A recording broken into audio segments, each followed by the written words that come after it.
Morning Fort Sill. Well, good morning, and thanks for joining us as we kick off the month of December here on Good Morning. Man, I can't believe it's December 1st already. It's kind of crazy. Right? It is flying by. We're going to blink, and it's going to be 2026. It's a month away. But I think everyone's trying to work off, maybe trying to work off some of those Thanksgiving extra pounds from last week. I know I ate a lot of food. Yeah. Probably need to do some PT today. But let's go ahead and kick it over to Ulysses and look at this morning's PT forecast. You know, when I came in, it was kind of sprinkly. One of our producers came in and actually had walked outside, said may have some snowflakes. Crazy, right? So December's here with a bang.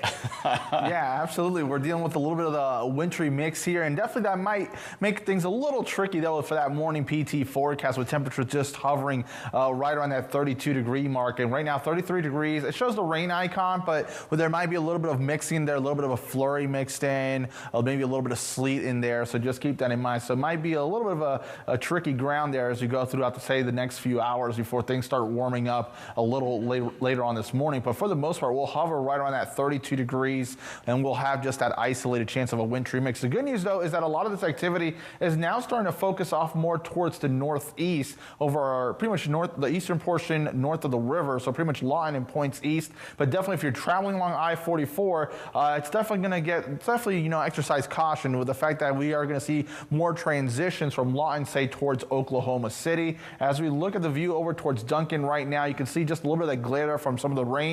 And as we go throughout the day, we'll see that activity beginning to decrease. Eventually, we'll have decreasing clouds by this afternoon, temperatures in the lower to mid 40s. It's a critical week for Ukraine. U.S. Special Envoy Steve Witkoff is set to take a possible deal to end the war to Vladimir Putin tomorrow, actually. That's right. So it comes amid another deadly weekend in Ukraine with Russia killing at least 4 people in Kyiv. ABC's Perry Russum is in Washington with the details. High-stakes talks to end the war in Ukraine happening in Florida. Secretary of State Marco Rubio leading negotiations with Ukraine yesterday before U.S. Special Envoy Steve Witkoff takes a possible peace deal to Vladimir Putin this week. This is delicate, it's complicated, there are a lot of moving parts. Rubio calls Sunday's talks very productive and useful, saying progress was made. We don't just want to end the war, we also want to help Ukraine be safe forever, so never again will they face another invasion. Major sticking points between Russia and Ukraine remain. A source familiar with the discussions tells ABC News Russia is not willing to agree to a ceasefire in any form, while Ukraine is unwilling to give up territory. Even with those roadblocks, President Trump says negotiations are going well. Ukraine's got some difficult little problems. They have some difficult problems. But I think Russia would like to see it end, and I know Ukraine would like to see it end. The battle between Russia and Ukraine rages on. Russia launching more attacks over the weekend, killing at least 4 people in Kyiv. Ukraine using sea drones, hitting 2 Russian tankers off Turkey's coast, suspected of smuggling sanctioned Russian oil. Again, a possible peace deal will be presented to Vladimir Putin on Tuesday. President Zelensky is traveling to Paris today to meet with President Macron to discuss the negotiations. Perry Russum, ABC News, Washington.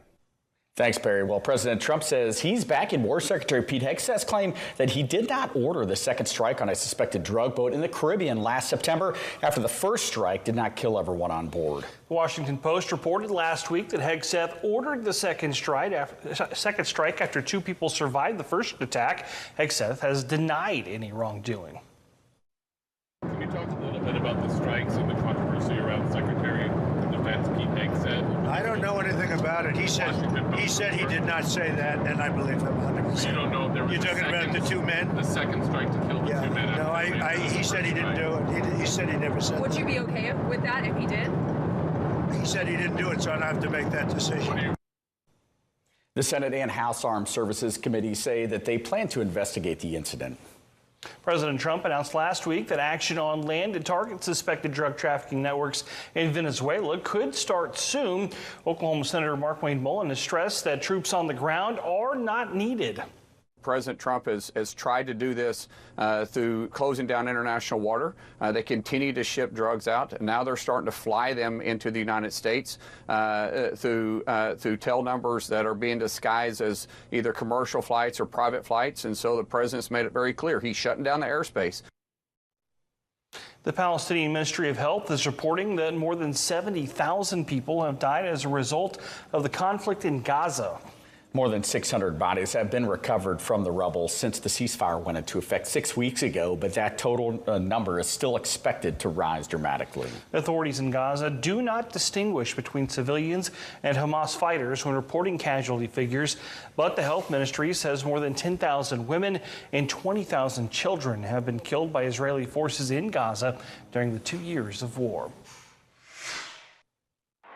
Well, Army jobs that build civilian-ready skills and industry certifications can create a foundation for a successful career beyond the uniform. U.S. Army recruiters work hard to match the skills and desires of potential recruits to viable military career paths that would serve them well beyond their time in service.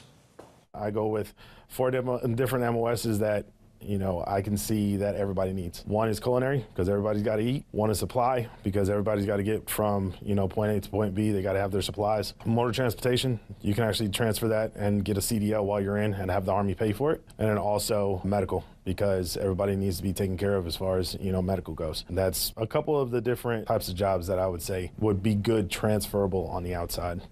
Now, those are just a few of the nearly 200 military occupational specialties in the Army. Of course, enlisting is just the first step towards becoming a soldier. We are working with Oklahoma City Recruiting Battalion to look at the other steps from enlistment through completion of basic combat training and advanced individual training. We hope to bring you those stories in the near future. The Oklahoma National Guard has created new programs aimed at creating opportunities for young Oklahomans to build discipline, confidence, and skills that matter in the workforce. Now, one of those programs is the Thunderbird Challenge, a 22-week tuition program for high school students. Cadets will gain confidence as they tackle leadership, academics, and life skills in a structured military-style environment.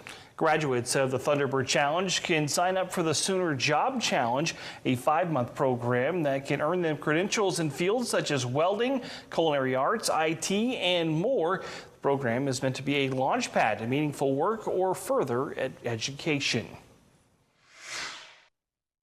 Well, the Toys for Kids program is back. This heartwarming program supports active duty service members with children during the holiday season. The nomination period ends today, so get your nominations in while you can.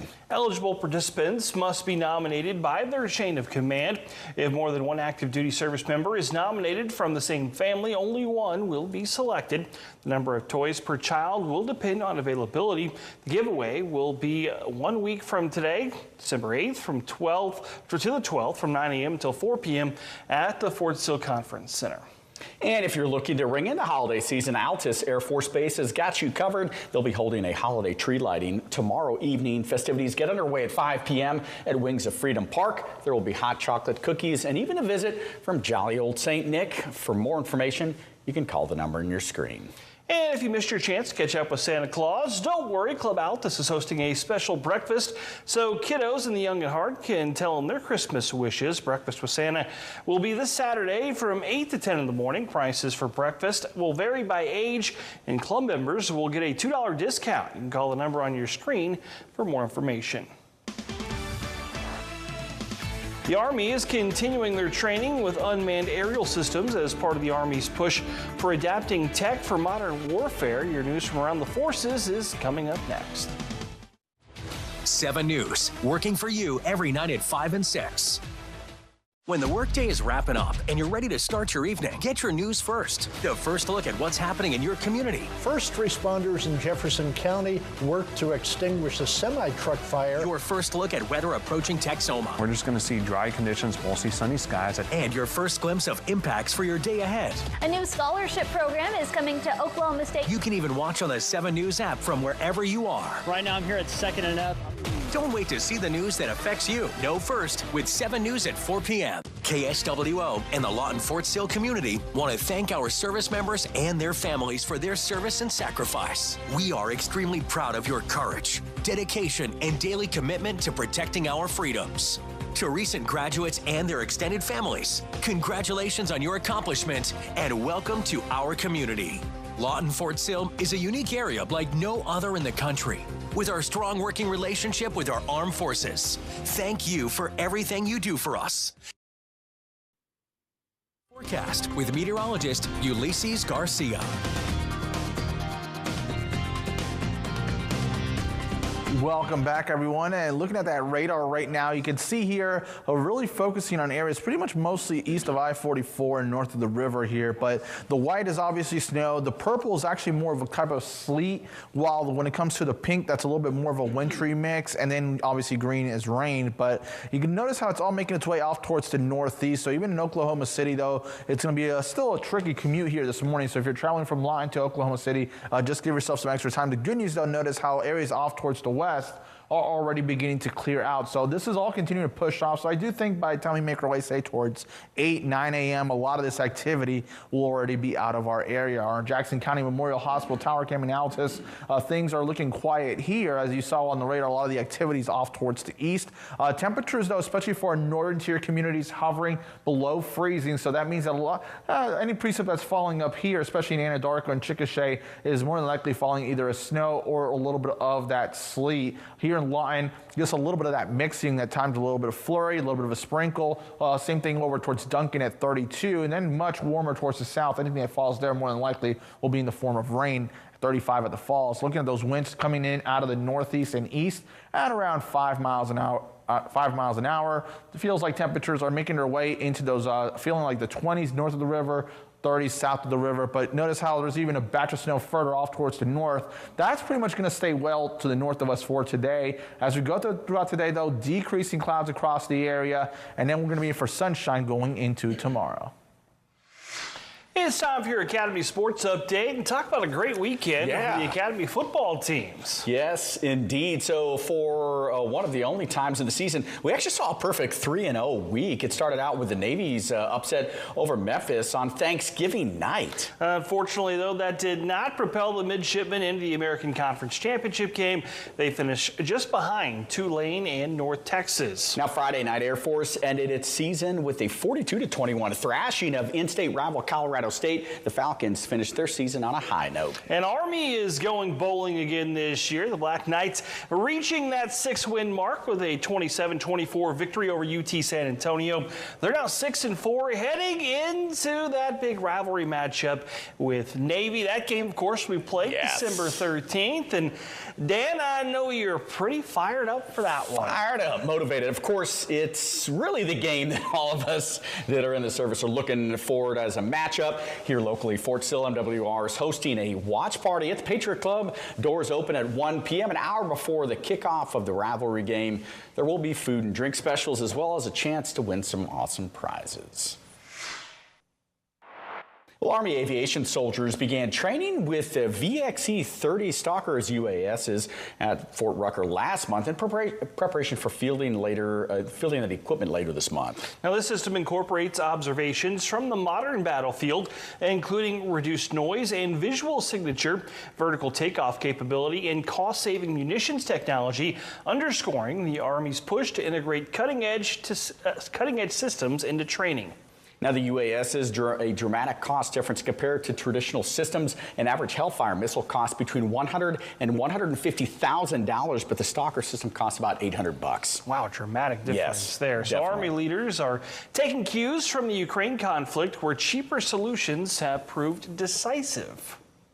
Well, the newest class of Guardians will soon be sporting a new official dress uniform of the U.S. Space Force. So trainees currently going through basic military training were fitted to wear the service's new dress uniform, which only recently became available to order. Now, the new uniform that we showed right there at the beginning features a dark gray pants and shirt with a dark blue coat and tie. The coat features a diagonal closure with silver buttons running up towards the shoulder. Since its founding in 2019, Space Force has struggled to form its own specific culture, in part because many of its early members were former Air Force personnel, and the service relying on many of the Air Force's systems.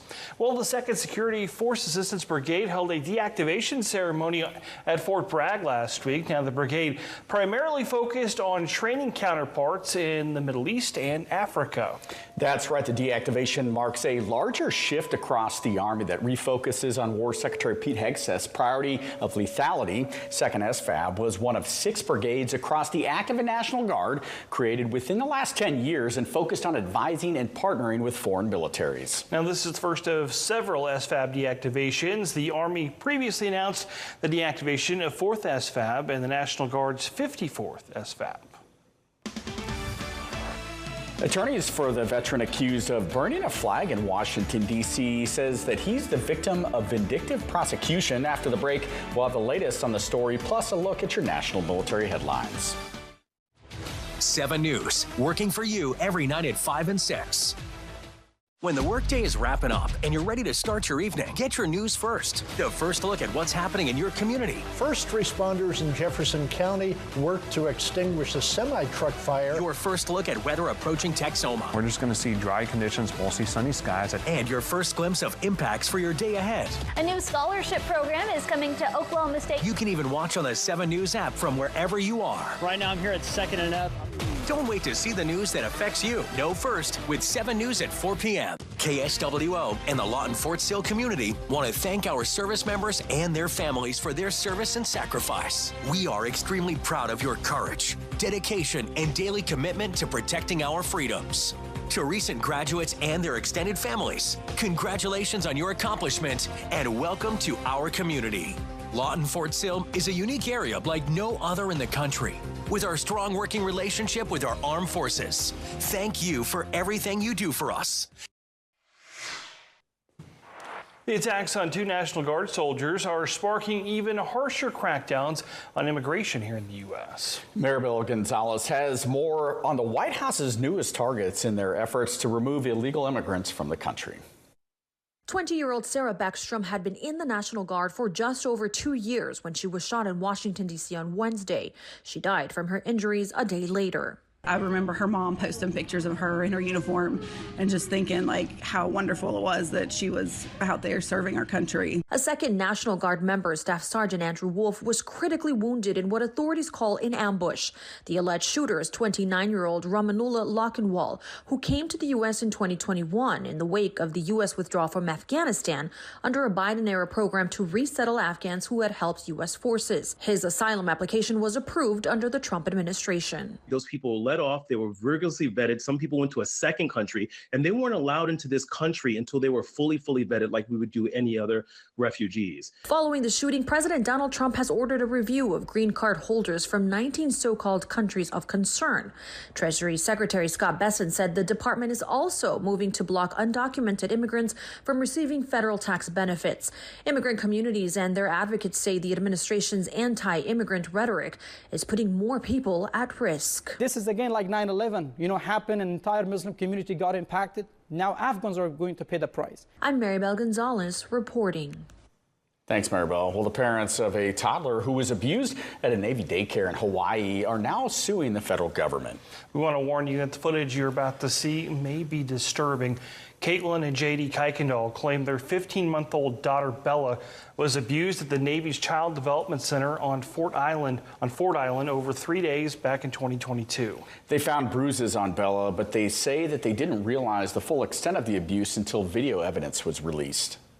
She was enduring hitting, kicking, shoving, a lot of pinching in an attempt to get her to either comply with the certain behaviors that the daycare employees wanted her to just behave in a certain manner. 2 of the women named in the lawsuit pleaded no contest to misdemeanor third-degree assault, sentenced to days of jail time and can no longer work around children. A third woman and the daycare's director were also named in the lawsuit, but neither have been prosecuted. The family's initial federal tort claim demanded $60 million, while the lawsuit does not specify an amount.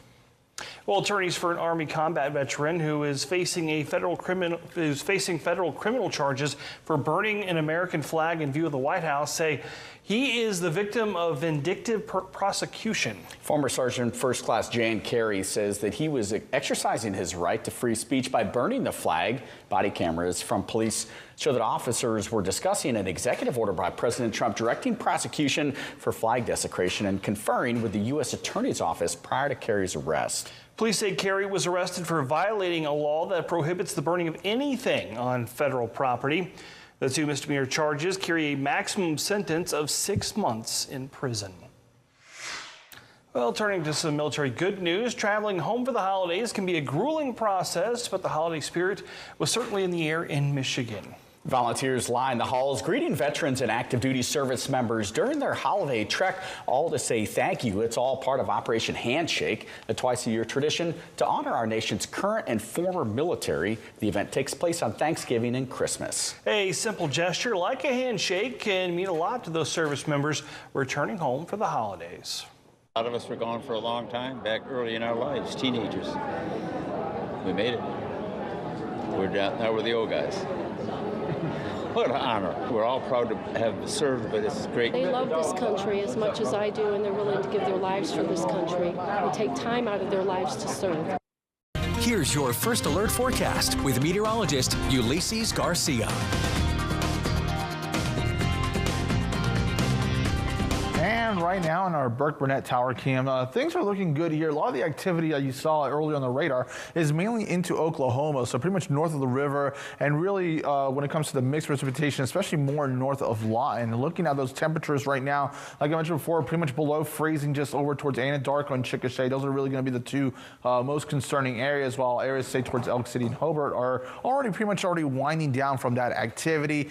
Still Lawton and Duncan are just hovering around that 32-degree mark, so even they could have some moments where it's a little bit more of a mix, while areas down towards the south are dealing with more just a chance for rain showers. But a lot of the activity is starting to push now into parts of eastern Oklahoma, so we'll start seeing conditions beginning to improve throughout today. So we'll have cloudy skies throughout the morning, decreasing clouds by this afternoon. As we progress into tonight, mostly clear skies, lots of sunshine for tomorrow. As we progress into your Wednesday, we'll actually have partly cloudy skies mostly sunny to partly cloudy skies in the afternoon ahead of our next cold front. And then as we go into Thursday, there is also about a 20% chance for some activity here. It's going to be mainly an isolated form for that as we go into your Thursday. Looking at your PT forecast, temperatures into the lower 30s, so we're going to hover right around that freezing mark for your PT forecast at Fort Sill. We're only going to warm things up into the lower 40s, and that's really going to be more of a rally, especially with that sunshine breaking throughout the second half of the day.